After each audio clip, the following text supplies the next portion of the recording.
আসসালামু আলাইকুম বিসমিল্লাহির রহমানির রহিম। দেখেন আজকে দুপুরে ভাত খাচ্ছি বেগুন ভাজি, একটা কাঁচামরিচ আর এই যে এখানে নিয়েছি বিটরুট।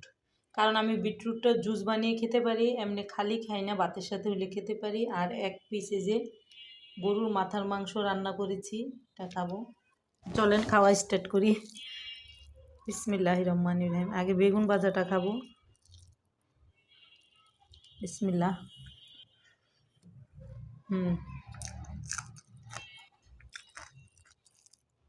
অনেক মজা।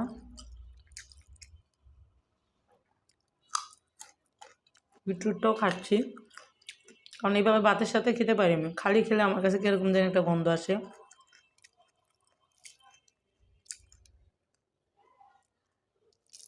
আর অনেক সময় মজা হয়, আবার অনেক সময় পানসা পানসা লাগে।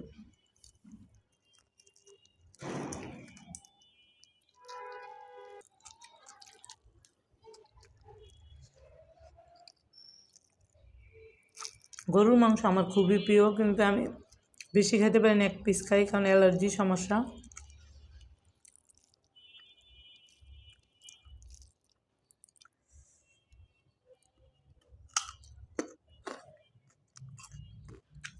আল্লাহ হাফেজ।